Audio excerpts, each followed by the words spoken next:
ये कहानी है एक ऐसे वीर योद्धा की जिसके आगे 36,000 मुगलों ने आत्मसमर्पण किया। ये गाथा है एक ऐसे महापुरुष की जिसने अपने राज्य को बचाने के लिए अपनी सारी संपत्ति गंवा दी। जी हाँ, मैं बात कर रहा हूँ मेवाड़ के राजा महाराणा प्रताप सिंह के बारे में। सन 1556 में जब पूरे उत्तर भारत में अकबर ने अपना शासन कायम कर लिया था, लेकिन अकबर पूरे भारत पर अपना शासन कायम करना चाहता था, मगर मध्य भारत में राजपूताना, मेवाड़ और मालवा अकबर के लिए दीवार बनकर खड़े थे। मालवा के राजा बाज बहादुर, जिनको चित्रकला, नृत्य कला और संगीत में ज्यादा रुचि थी और वो दिन भर उसी में मग्न रहा करते थे, जिसके वजह से उन्होंने अपनी सेना पर कभी ध्यान ही नहीं दिया। और जब अकबर मालवा पर आक्रमण करने आया तब वो मालवा को बुरी तरह से हार गए और मालवा मुगलों के अधीन हो गया। दूसरी ओर मेवाड़ के राजा थे राणा उदय सिंह द्वितीय, जो कि एक वीर योद्धा थे, लेकिन अकबर जानता था कि चित्तौड़गढ़ युद्ध के नजरिए से मेवाड़ का एक अहम हिस्सा है, तो अकबर चित्तौड़गढ़ को अपने कब्जे में लेना चाहता था। लेकिन राणा उदय सिंह द्वितीय आसानी से हार मानने वालों में से नहीं थे। राणा उदय सिंह और अकबर के बीच कई महीनों तक लड़ाई चली, लेकिन दुर्भाग्य से 1568 में राणा उदय सिंह द्वितीय को पीछे हटना पड़ा और अकबर ने चित्तौड़गढ़ पर अपना कब्जा कर लिया। लेकिन अब भी मेवाड़ राणा उदय सिंह द्वितीय के पास ही था। चित्तौड़गढ़ को जीतने के बाद अकबर ने 30 से 40,000 लोगों का नरसंहार करा दिया। तीसरी और राजपूताना इतने बलशाली नहीं थे कि वो मुगलों का सामना कर पाए, और चित्तौड़गढ़ के इतना भयानक नरसंहार को देखने के बाद उन्होंने आत्मसमर्पण करने का फैसला किया और मुगलों के अधीन हो गए। लेकिन अब भी राणा उदय सिंह द्वितीय अकबर के सामने डट कर खड़े थे। कुछ महीनों बाद 1572 में राणा उदय सिंह द्वितीय की मृत्यु हो गई। उसके बाद महाराणा प्रताप ने मेवाड़ की डोर संभाली। इस दौरान अकबर ने महाराणा प्रताप को आत्मसमर्पण करने के लिए 8 से 9 बार अपने मंत्रियों को भेजा, लेकिन महाराणा प्रताप मानने को बिल्कुल भी तैयार नहीं हुए।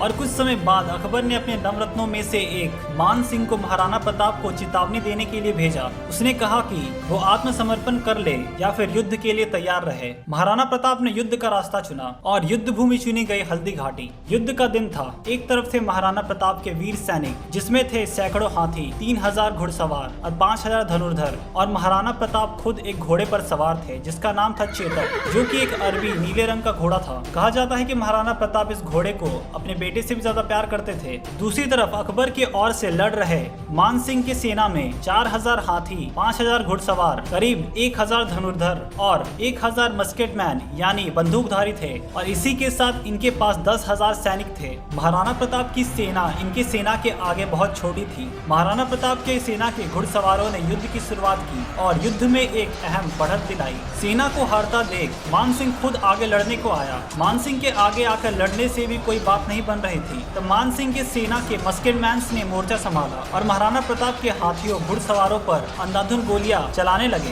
देखते ही देखते युद्ध की दिशा बदल गई। युद्ध की दिशा को बदलता देख महाराणा प्रताप ने खुद मोर्चा संभाला और अब महाराणा प्रताप और मान सिंह आमने सामने थे। उस समय हाथियों के सूंड के आगे तलवार लगा दी जाती थी। जब महाराणा प्रताप अपने भाले से चेतक पर सवार होकर मान सिंह पर वार करने गए, तब मान सिंह के हाथी के सूंड पर लगे तलवार से चेतक का एक पैर कट जाता है, जिसके वजह से मान सिंह बच जाता है। और अगर उस समय चेतक का पैर नहीं कटता तो वहीं मान सिंह का खेल खत्म हो जाता और महाराणा प्रताप युद्ध जीत जाते। घायल अवस्था में भी होने के बावजूद चेतक ने महाराणा प्रताप को सुरक्षित जगह पर पहुंचाने के लिए एक 28 फीट चौड़ी खाई को छलांग मारकर पार कर दिया, जिसके वजह से चेतक की जान चली गई। परंतु चेतक ने महाराणा प्रताप को एक सुरक्षित जगह पर पहुंचा दिया था, जिसके कारण युद्ध का कोई परिणाम नहीं निकला। चेतक के मरने के दुख में महाराणा प्रताप इतने वीर योद्धा होने के बाद भी रो पड़े, लेकिन अब समय महाराणा प्रताप का होने वाला था। मान सिंह की इतनी बड़ी सेना होने के बाद भी मान सिंह हारते हारते रह गए। जब अकबर तक ये बात पहुंची तो अकबर ये सुनकर काफी ज्यादा क्रोधित हो गया। अब अकबर के लिए मेवाड़ को जीतने से ज्यादा जरूरी महाराणा प्रताप को हराना हो गया था। इस युद्ध से साफ तो नहीं हुआ था कि कौन जीता और कौन हारा, मगर महाराणा प्रताप को 2 बड़ी क्षतियां हुई थी।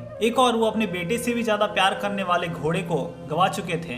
दूसरी और महाराणा प्रताप के विशालकाय हाथी को अकबर ने बंदी बना लिया था, जिसका नाम था राम प्रसाद। और अब राम प्रसाद महाराणा प्रताप से बिछड़ने के दुख में कुछ खा पी नहीं रहा था। अकबर के सैनिकों ने बहुत कोशिश किया कि राम प्रसाद कुछ खा ले, मगर उसने अन्न और जल बिल्कुल त्याग दिया था। और कुछ महीनों के अंदर राम प्रसाद की मृत्यु हो गई। और राम प्रसाद की मृत्यु की खबर सुनकर महाराणा प्रताप की आंखों में आंसू आ गए। इस युद्ध के बाद महाराणा प्रताप को यह समझ आ गया था कि मुगलों के पास बहुत बड़ी सेना है और बहुत पैसे हैं, और महाराणा प्रताप के पास इतनी बड़ी सेना ना होने के कारण अगर वो सामने से युद्ध करेंगे तो वो युद्ध हार जाएंगे। उनकी सेना में कम सैनिक होने के वजह से उन्होंने एक नई युद्ध नीति की खोज की, जिसे आज हम गुरिल्ला वॉरफेयर के नाम से जानते जानते हैं। इस युद्ध नीति को आज पूरी दुनिया इस्तेमाल में लेती है। अब महाराणा प्रताप को अपनी सेना विशाल बनाने के लिए बहुत सारे पैसों की जरूरत थी, तो उन्होंने अपनी सारी संपत्ति लगा दी और वो सारे पैसे उन्होंने वहाँ के निवासियों को युद्ध कला सिखाने में लगा दिया। और उनके मंत्री भामाशाह ने भी अपनी संपत्ति का बहुत बड़ा हिस्सा महाराणा प्रताप को दे दिया ताकि वो उन पैसों को युद्ध में लगा सके। और देखते ही देखते 40,000 सैनिकों की एक बड़ी सेना तैयार हो गई और अब महाराणा प्रताप दीवारी के युद्ध के लिए तैयार थे।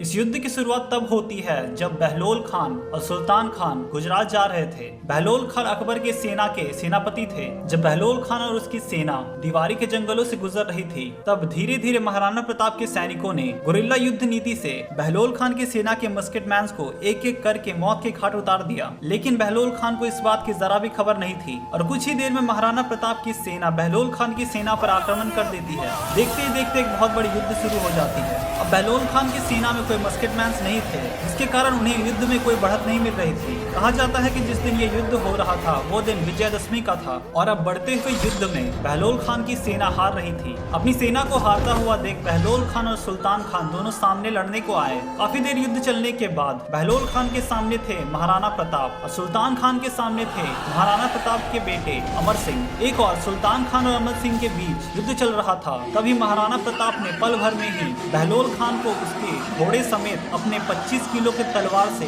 2 टुकड़ों में काट दिया और दूसरी तरफ अमर सिंह ने सुल्तान खान को भी मार दिया। इतने भयानक दृश्य को देखकर 36,000 मुगलों ने अपने अस्त्र और शस्त्रों को नीचे रख दिया और महाराणा प्रताप के सामने घुटने टेक दिए और आत्मसमर्पण किया। इस युद्ध के बाद महाराणा प्रताप ने मेवाड़ के बहुत बड़े हिस्से पर फिर से जीत हासिल कर ली। इस युद्ध की खबर सुनने के बाद और इसका परिणाम जानने के बाद अकबर की आत्मा तक को कांप गई और महाराणा प्रताप के लिए अकबर के मन में एक डर बैठ गया और उसके बाद मेवाड़ की और अकबर ने कभी आंख उठाकर भी नहीं देखा।